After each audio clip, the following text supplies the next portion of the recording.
എല്ലാവർക്കും ഉപാസന മീഡിയയിലേക്ക് ഹാർദവമായ സ്വാഗതം. ഇവിടെ നമ്മൾ കഴിഞ്ഞ എപ്പിസോഡുകളിൽ പറഞ്ഞത് ഗ്രഹങ്ങളുടെ സംഖ്യാ യന്ത്രങ്ങളെക്കുറിച്ചാണ്. അപ്പോൾ ഇന്ന് ഈ എപ്പിസോഡിൽ ഞാനിവിടെ പറയാൻ ഉദ്ദേശിക്കുന്നത് ഗുരുവിൻ്റെ സംഖ്യായന്ത്രത്തിനെ കുറിച്ചാണ്. അപ്പോൾ അതിൻ്റെ ഒരു സാമ്പിളായിട്ട് ഇത് സൂര്യൻ്റെ സംഖ്യായന്ത്രമാണ്. അപ്പോൾ ഞാനിത് കാണിക്കുകയാണ്. ഇങ്ങനെയാണ് കോളംസ് വരയ്ക്കേണ്ടത്.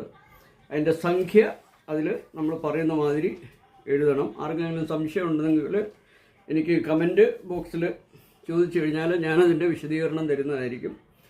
അപ്പം ഗുരുവിൻ്റെ യന്ത്രം എന്ന് പറയുന്നത് സംഖ്യ 27 അപ്പം ഇത് നമുക്ക്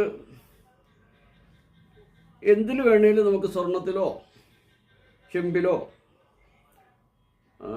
വെള്ളിത്തവിട്ടിലോ ഇതിൽ വേണമെങ്കിലും നമുക്കിത് എഴുതാൻ കഴിയുന്നതും, പിന്നെ ബ്രാസ് മാതിരിയുള്ളതാണെങ്കിൽ അങ്ങനെയും നല്ലതാണ്. പിന്നെ ഗുരുവിൻ്റെ നിറം മഞ്ഞയാണ്, സ്വർണ്ണ കളറായിട്ടാണ്. അപ്പോൾ അതുകൊണ്ട് 19,000 പ്രാവശ്യം ആവർത്തി ഈ മന്ത്രങ്ങൾ ജപിച്ച് ഈ യന്ത്രം തയ്യാറാക്കി അതിൽ നമുക്ക് പോക്കറ്റിലോ പേഴ്സിലോ വണ്ടിയിലോ ഓഫീസിലോ ഒക്കെ വയ്ക്കാം. അതല്ല നമുക്ക് ഏലസിനകത്ത് ചെയ്യണമെന്നുണ്ടെങ്കിൽ അതനുസരിച്ചുള്ള യന്ത്രം, ചെറിയ യന്ത്രമായിരിക്കണം തയ്യാറാക്കേണ്ടത്.